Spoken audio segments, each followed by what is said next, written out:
30 Minutos de Flamengo, o podcast do Globo 100% dedicado ao torcedor rubro-negro.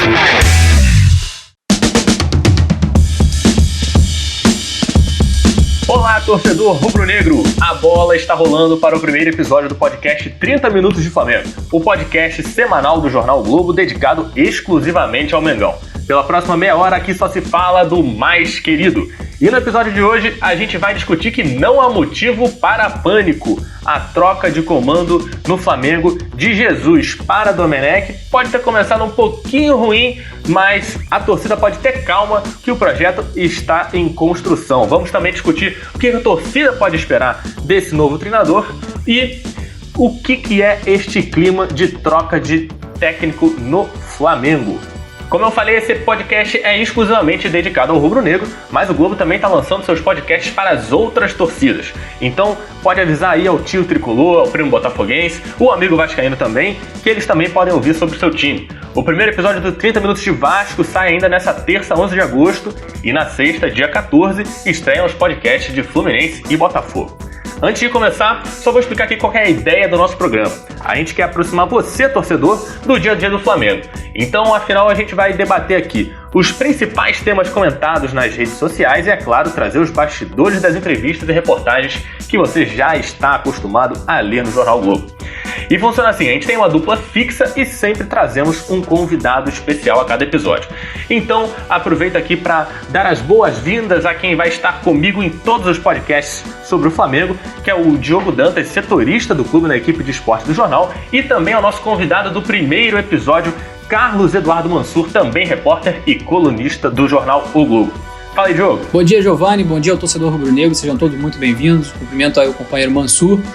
E vamos falar muito de Flamengo por aqui. Tudo bem, Mansur? Valeu, Diogo. Valeu, Giovanni. Prazer falar com vocês. Estamos aí para conversar durante 30 minutos aí sobre o Flamengo. Vamos lá. Outra peça fundamental nesse bate-bola aqui, nessa triangulação, também é você que está nos ouvindo. A gente quer que você seja um participante ativo desse podcast. Então, use nas redes sociais a hashtag 30 Minutos Flamengo, porque a gente quer trazer a sua participação também nos próximos episódios. Então, fica a dica também para já assinar o podcast no seu tocador favorito, seja no Spotify, seja no iTunes, e seguir acompanhando o Flamengo com a gente.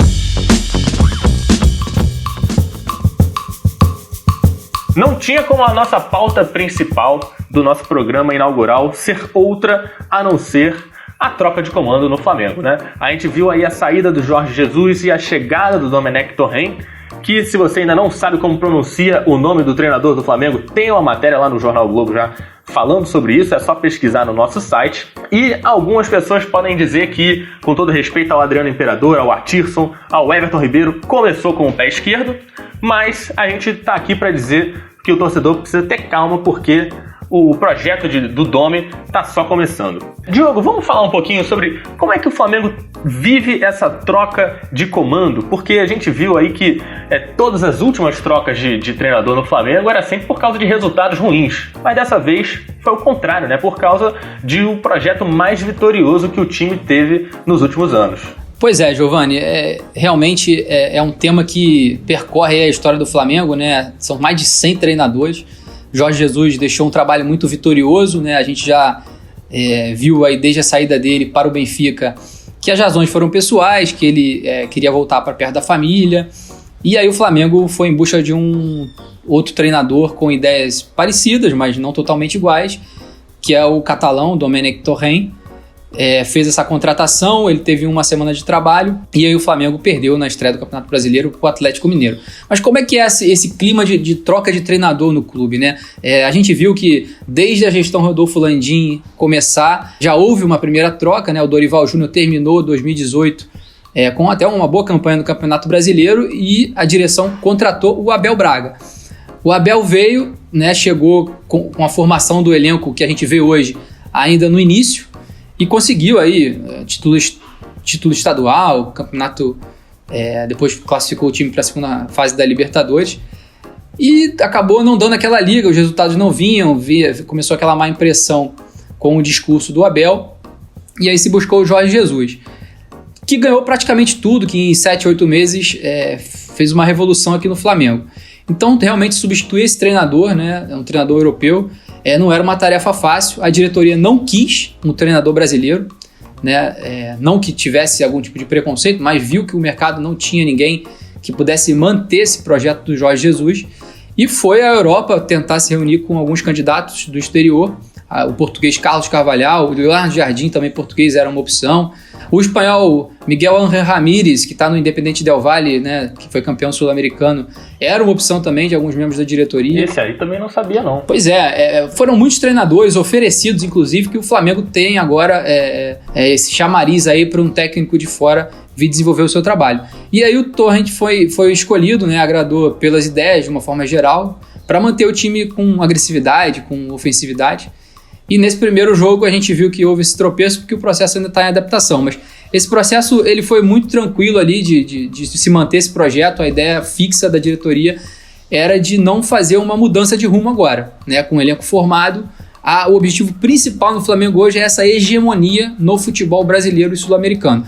Ganhar novamente a Libertadores, ganhar o Campeonato Brasileiro, se puder a Copa do Brasil e fechar aí a gestão do presidente Rodolfo Landim no ano que vem com um empilhamento de taças, né? Então, esse processo de escolha foi um processo minucioso, o Torrent se animou com a possibilidade, com a estrutura, com o elenco que o Flamengo tinha, e diferente de outros momentos, né, não havia entre o torcedor um clamor ali por A ou B. O torcedor estava muito imbuído de que a diretoria ia manter o projeto do Jorge Jesus e escolher um candidato para isso, mesmo que ele tenha sido um que não tem tanta experiência assim na função de primeiro treinador. E eu acho que o Mansur pode falar um pouco disso, né? O Torrent vem do New York City, depois de 10 anos aí na elite do futebol europeu, ao lado do Guardiola, e traz ideias que eu acho que para o Flamengo agora vão ser interessantes depois de pegar o bastão do Jorge Jesus, né, Mansur? Eu acho, Diogo, que com a situação que o Flamengo se encontra agora depois dessa estreia contra o Atlético, eu acho que ele um pouco colhe os efeitos da forma como ele orientou a sua escolha. O Flamengo fez uma escolha de treinador que seguiu alguns preceitos do que a gente prega. O Flamengo não foi ao mercado pegar esse aqui ganhou isso, eu estou contratando um título. Não, o Flamengo entrevistou treinadores e contratou uma ideia, uma forma de jogar. Ok. Acontece que, quando o Flamengo faz essa substituição, primeiro que o sarrafo deixado pelo Jesus era alto, e segundo que ele reforçou uma ideia. Treinador brasileiro, nesse momento, não serve, e o Flamengo claramente seguiu essa orientação, foi buscar no exterior. Quando decide buscar no exterior, naturalmente você traz alguém que chega para tatear, para conhecer o contexto do futebol brasileiro, para conhecer características de elenco. Porque por mais que ele veja jogos do Flamengo, o trabalho do dia a dia dá outras impressões. E o jogo contra o Atlético, especialmente no momento em que ele vai fazer as substituições, ele começa a tentar conduzir o jogo para um nível de ideias de jogo. Ele terminou, só falando rapidamente, ele termina o jogo com 5 atacantes, com os laterais transformados em meias. É algo absolutamente habitual na escola e na filosofia de trabalho de onde ele vem, do chamado jogo posicional. É muito comum tentar bater defesas que se fecham com 5 homens, contrapondo isso com 5 atacantes. Só que isso era uma ideia nova. Para os jogadores do Flamengo, é uma situação de jogo diferente. Então, esse casamento, ele coloca o Flamengo na seguinte situação a partir de agora. O Campeonato Brasileiro, por mais que você tenha um grande elenco, ele é uma corrida de obstáculos difícil, dura, que naturalmente coloca no seu caminho alguns tropeços. E a partir de agora o Flamengo se coloca num teste de convicção. Ou seja, para não criar uma ebulição ou um terremoto desnecessário no início do trabalho, o que estará em prova é o grau de convicção da diretoria do Flamengo na sua escolha, caso outros tropeços venham. Não há nenhum motivo para se criar turbulência nesse momento. É um trabalho que é inicial, embrionário. Agora, os tropeços naturalmente vão acontecer. Aconteceram com Jesus. O Jesus, no 8º jogo dele de Flamengo, perdeu de 3-0 para o Bahia, em Salvador, numa atuação ruim de um time em adaptação às ideias. E logo depois a coisa decolou. Então agora é o momento de tranquilidade e de apostar na convicção que trouxe o Domenech ao Flamengo. Ô Mansur, você acha que de repente a gente poderia pensar no Flamengo usando o Campeonato Brasileiro para que essa convicção se estabeleça de repente ao longo dos próximos jogos aí, de repente a gente vai ter a Copa do Brasil só no fim do mês de agosto. Você daria um tempo aí para que isso fosse colocado em prática e e os jogadores fossem tomando pé da ideia do Domi? Futebol não se faz nada sem tempo em futebol. Você não implanta nada novo sem tempo. O primeiro jogo mostrou que o Domi vem disposto a uma transição gradual de ideias. Ele iniciou o jogo com o Atlético, e o Flamengo foi muito melhor no início desse jogo, com ideias similares às do Jesus. E aos poucos, naturalmente, como ele não vai ter campo de treino, o que a gente deve ver nos próximos jogos, eu imagino, como ele não tem campo de treino, porque é jogo domingo, jogo quarta, então você joga domingo, recupera na segunda, na terça tem que ser um trabalho leve, tem viagem, e aí vai para o outro jogo, e depois na quinta-feira recupera do jogo da quarta, na sexta vai um pouquinho no campo, já joga no fim de semana de novo. Essa é uma realidade para todo mundo no brasileiro. Sofre um pouco mais quem, como o Flamengo, está num processo que é inicial. Embora o elenco esteja formado há algum tempo, a ideia do treinador é diferente. Então eu acho que ele vai gradativamente usando os jogos, as conversas, o pouco de campo de treino para ir impondo a sua ideia, porque o futebol é um jogo de convicção. Ele só vai conseguir liderar um time e convencer um time das suas ideias. Aliás, futebol, eu queria dizer, é um jogo de convencimento, não de convicção, de convencimento. Ele só vai conseguir convencer o elenco de ideias nas quais ele acredite piamente. Então acho que ele vai usando esse pouco de treino e os jogos para ir aos poucos implantando o que ele acha que deve ser ajustado desse time para adaptar às ideias de futebol dele. E é evidente que esse tempo tem que ser dado. Não dá para tirar um jogo de estreia do campeonato em que o Flamengo teve até mais chances de gol. Se você pegar os dados, por exemplo, da plataforma Y-Scout, que é uma plataforma que faz, além de estatística, de análise de desempenho, e que você consegue acompanhar o futebol no mundo de uma forma ampla, hoje em dia existe uma métrica para medição de estatísticas de futebol, é o chamado gols esperados, né, o expected goals, que ele mede a qualidade das chances criadas e, em condições normais, a probabilidade daquilo se transformar em gol. O Flamengo teve o triplo de gols esperados em relação ao Atlético Mineiro no jogo da estreia. O Flamengo fez, acho que 1.4 contra 0.4 do Atlético, até mais do que o triplo. E perdeu o jogo, porque isso é futebol. Em qualquer outro esporte, naturalmente, o Flamengo teria ganho o jogo. Interessante essa métrica aí, mostra que o Flamengo teve mais volume de jogo, né? Mas, Mansur, você estava até comentando, você falou da convicção, né, do Flamengo ter... isso daí para mim foi muito fundamental. O Flamengo contratou um treinador com base no futuro e não com base no passado, né? Você falou aí dos títulos conquistados. Isso é de alguma maneira inédito, né, nos últimos anos do Flamengo, talvez nos últimos 20 anos, ou sei lá. A gente estava conversando aqui antes de entrar no ar e a gente não conseguiu lembrar de outro treinador que saiu por cima, como o Jesus, sem ser o Joel Santana, mas isso foi em 2008, né? Quando ele construiu aquele time de 2007, levando o time para Libertadores e saiu só para alçar um voo mais alto, né? Que é o que se repete agora com o Jesus. Então, de alguma maneira... Isso se você considerar que o Benfica é maior que o Flamengo, né, Giovanni? Olha só, eu como falando aqui no podcast do Flamengo, o pessoal vai começar até a me xingar, mas enfim, o Benfica é o que disputa a Champions League, né? E o Flamengo, esse é um título que o Flamengo não vai ter. Um título europeu. Mas conclua. Não, então só concluindo essa ideia, porque isso é inédito, né? O Flamengo tirava um treinador e o outro já chegava na fogueira, na pressão de ganhar. E o Domi, pelo visto, aí vai ter um pouco do carinho, assim, da diretoria e da torcida para poder trabalhar com calma as suas ideias, né? Isso é inédito pro Flamengo. É inédito, mas a gente vai saber com o tempo o quanto isso já se consolidou. Olhando para frente, primeiro olhando um pouquinho para trás, essa gestão fez uma primeira aposta em treinador sem a tal convicção. Ela contratou o Abel e demitiu em 6 meses. Acho que a passagem Jorge Jesus ensinou ao Flamengo, e pode ter ensinado a parte do futebol brasileiro, a quem quiser enxergar, o poder de trazer boas ideias e apostar nelas. De quanto uma ideia de jogo pode ser o porto seguro e o ponto de apoio, o norte de um trabalho. E não apenas a estatística de resultados, vitórias, empates e derrotas. Então eu acho que se essa experiência for trazida agora pro Domi, e evidentemente, gente, quando a gente fala de tempo, não significa que todo treinador com o tempo vai acertar. Existem os trabalhos que não vão andar. Agora, você precisa ter um mínimo de amostragem, e eu costumo defender que antes de 7, 8 meses, ou talvez de uma temporada completa, você não tenha a capacidade de medir se esse trabalho foi bom ou não. Você precisa ter um mínimo de amostragem para avaliar. O que acontece nesse momento do Flamengo é um momento, vamos dizer, de um certo choque cultural entre jogadores e treinadores. O treinador que chega com ideias diferentes, ele adapta as suas ideias ao elenco e o elenco adapta as suas vivências de futebol a esse novo treinador. Esse processo é uma via de mão dupla. E eu acho que o torcedor também, né, tem que demonstrar essa maturidade, a gente vai avaliar, porque o Jesus também teve protesto contra ele no aeroporto. Eu não lembro, a gente não lembra, mas houve.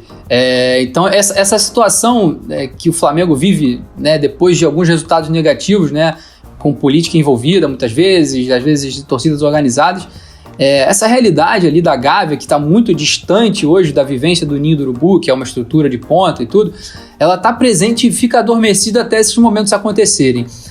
Então eu lembro que houve sim protesto contra o Jorge Jesus, ele chegou a dialogar com torcedores no aeroporto, né, que o pessoal botando o dedo na cara de jogador, e justamente esse começo de Brasileiro, se vocês forem lembrar, historicamente no Flamengo, derruba muito técnico, porque muitas vezes o time vem do título estadual ou não vem, e aí chega com uma expectativa maior no Campeonato Nacional, aí enfim, 2, 3 rodadas, jogo fora de casa, viagem, ainda mais hoje nesse contexto de pandemia, pois é.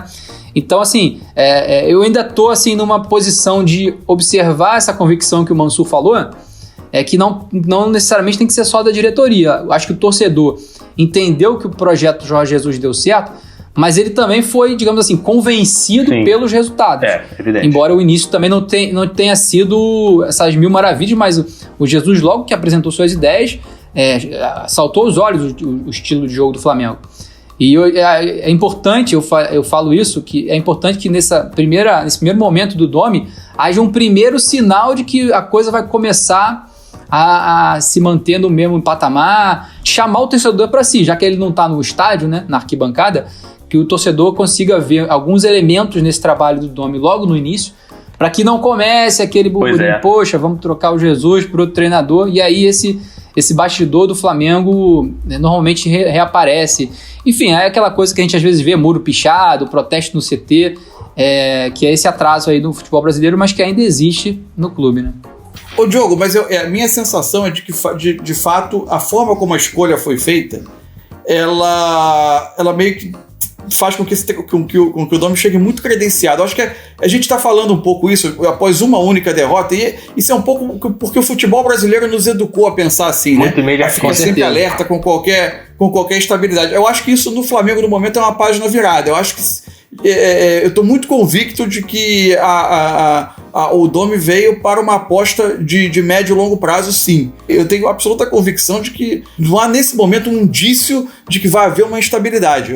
Para mim está muito claro que a maneira como a escolha foi feita, ela acaba criando bases mais sólidas para que se acredite no trabalho. Vamos ver quantas rodadas o Domi passa até aparecerem as primeiras pichações no Muro da Gávea. Mas antes da gente voltar a falar mais sobre as ideias do Domi, o novo treinador do Flamengo, vou chamar aqui o nosso quadro especial, que todo o programa vamos trazer um quadro específico, e hoje teremos O Dinheiro Fala Mais Alto com Igor Siqueira, também repórter e colunista do Jornal Globo.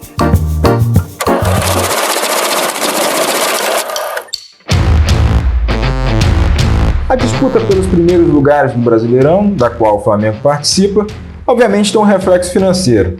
Ano passado, quando foi campeão, o rubro-negro embolsou 33 milhões referentes ao primeiro lugar da Série A. Mas para a edição 2020, o valor correspondente ao título nacional sofreu uma pequena redução. Ele ficará em 31,7 milhões e o vice-campeão ganhará 30 milhões. O motivo desse reajuste é que o valor total foi redistribuído por todos os 20 times da elite nacional. Antes, até o ano passado, 16 clubes recebiam esse dinheiro e os 4 rebaixados não tinham direito à cota. Esse acordo foi costurado pelos representantes de todos os clubes da Série A em reuniões na CBF, e o Flamengo estava lá. O valor que o Lanterna do Brasileirão receberá a partir de 2020 é de 4,6 milhões. Com o novo acerto, o campeão ganhará em premiação pelo desempenho 6,87 vezes a mais do que o último colocado. Detalhe aqui, por causa da necessidade de ajuste no calendário diante da pandemia, o Flamengo e os outros clubes só vão receber esse dinheiro ao fim de fevereiro de 2021. Em 2019, só para ter uma noção, o Flamengo arrecadou 148 milhões com o item participação, exposição e performance. Nessa conta entram as cotas de participação e exposição e desempenho de todas as competições disputadas: Campeonato Carioca, Copa do Brasil, Brasileirão, Libertadores e o Mundial de Clubes.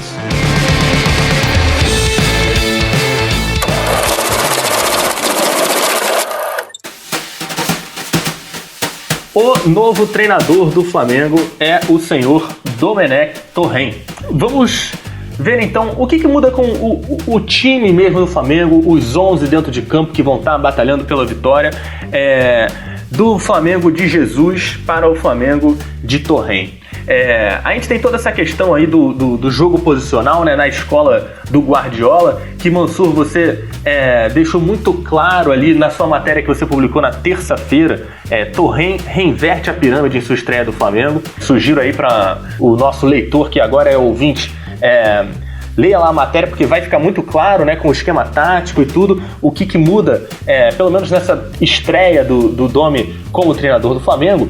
Mas podemos entrar agora um pouco mais na ideia de jogo, esse jogo posicional da escola do Guardiola. O que o flamenguista vai ver de Guardiola, né, de guardiolismo nesse time do Flamengo que o Jesus não tinha?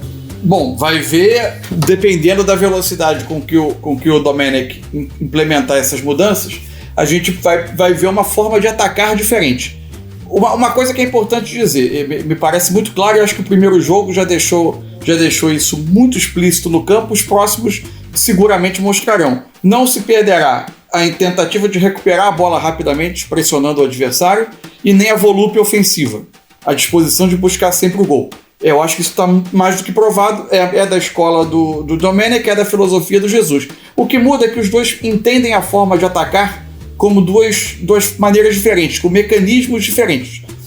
No time do Jesus, por exemplo, era possível você ver o Everton Ribeiro, que começa a jogada da direita, e o Arrascaeta, que é o meia, que começa da esquerda, os dois eventualmente do mesmo lado trocando passes, porque a orientação muitas vezes é onde está a bola. Os jogadores se agrupam em torno da bola para trocar passes curtos com muita mobilidade. No chamado jogo posicional, que é a escola do Domenech, os jogadores ocupam zonas do ataque pré-determinadas. Por vezes se pede para que, para abrir uma defesa, um jogador permaneça na ponta aberto, esgarçando, abrindo a linha defensiva para tentar criar o espaço para o time infiltrar pelo meio. São outros mecanismos, o que não significa também um time estático, assim como não era um time caótico com Jesus. A implantação desses modelos pode mexer no comportamento de alguns jogadores. Por exemplo, Bruno Henrique, que com o Jesus era um segundo atacante, formava uma dupla de ataque com o Gabigol, os dois atacantes pelo meio, com muita liberdade dele sair, buscar a ponta, dele também eventualmente fazer uma diagonal da ponta para a área. Será que ele será transformado num ponta que fique mais aberto com o tempo? Isso a gente vai observar nos próximos jogos. Será que o Michael, que é um jogador com característica de ponta, terá mais minutos então agora, porque ele pode, um jogador mais acostumado a ficar aberto mais tempo esperando essa bola, a ter esse tipo de comportamento?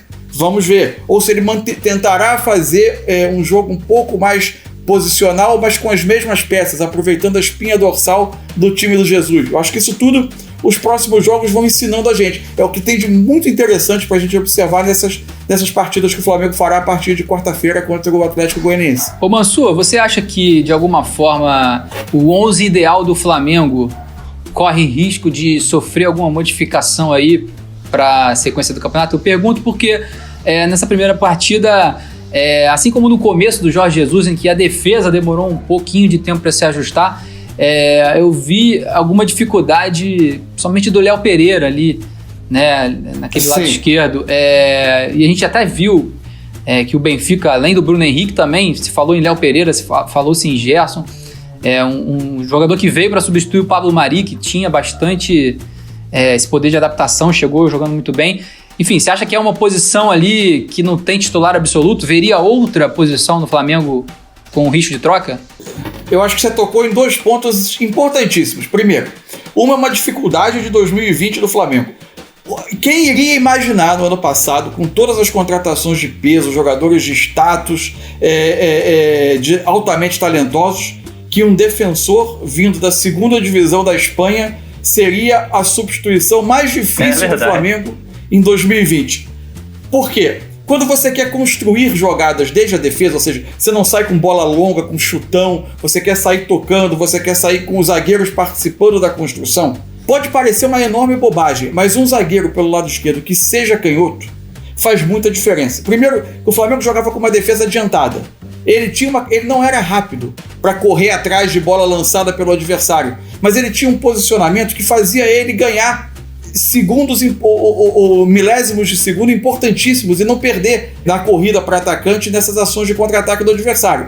Isso já dava uma segurança para o time se adiantar, para a linha de defesa se adiantar, que é difícil você encontrar em zagueiros brasileiros. Zagueiros brasileiros foram educados a defender a área e correr para trás. Ele não, ele conduzia a linha defensiva a correr para frente e a fazer o time ficar compacto. O Flamengo jogava todo ele no ataque e a defesa acompanhava, fazendo o time compacto.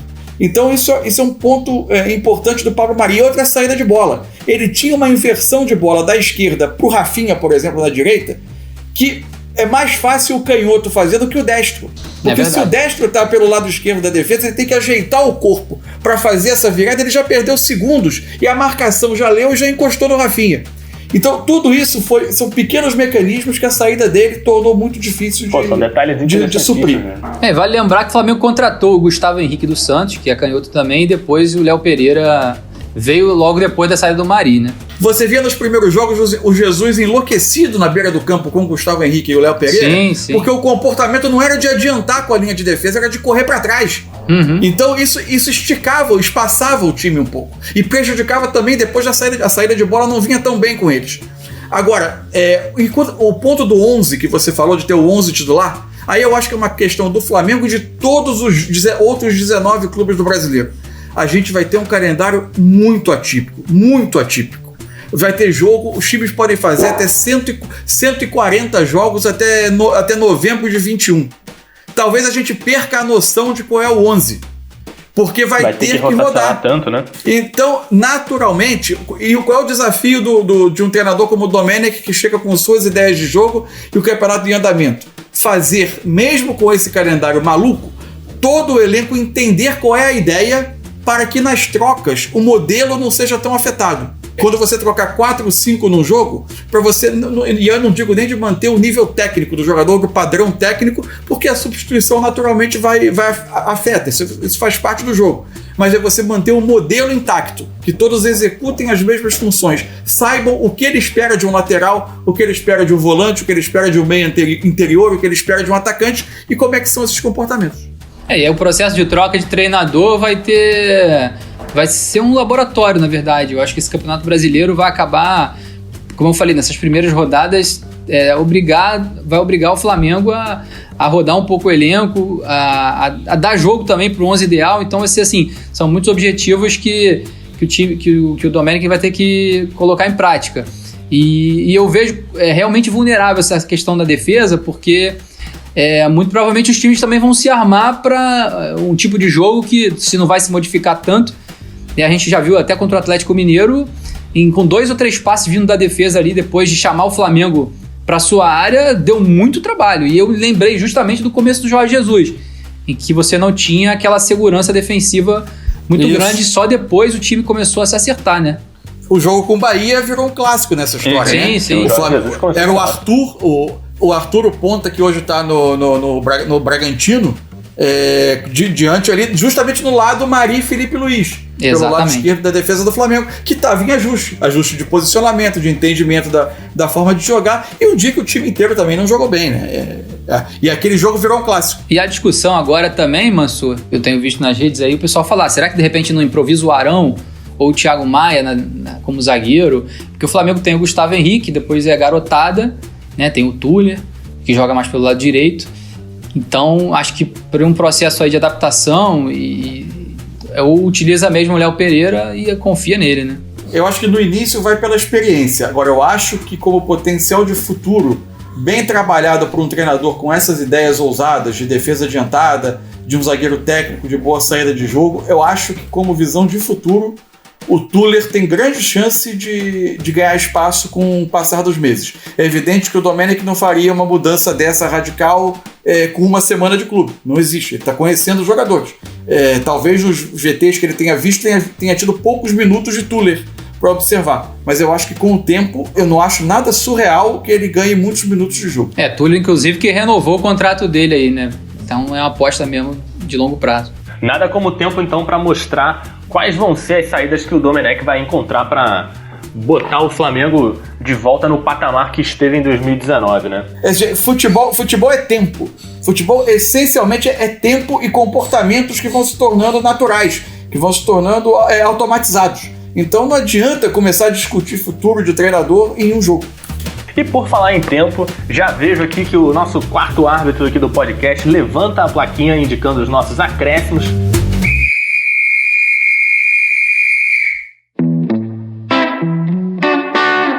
Estamos quase aí chegando nos nossos 30 minutos de Flamengo, e a última bola que eu vou levantar antes da gente encerrar é que, pelo menos nesse sentido, os próximos adversários do Flamengo parece que vão facilitar essa implementação, né? O Flamengo deu a sorte de pegar na tabela 2 jogos agora contra times que vieram da segunda divisão, o Atlético Goianiense e o Coritiba. Depois tem o Grêmio, mas aí, como a gente já falou nessa nossa primeira edição do podcast, são jogos em muito pouco tempo, então no nosso próximo podcast que o Flamengo já terá jogado esses 2 jogos e vai estar na iminência de jogar contra o Grêmio. Foi uma sorte nesse sentido, né, Diogo? Mas que pode ajudar positivamente o Flamengo aí, né?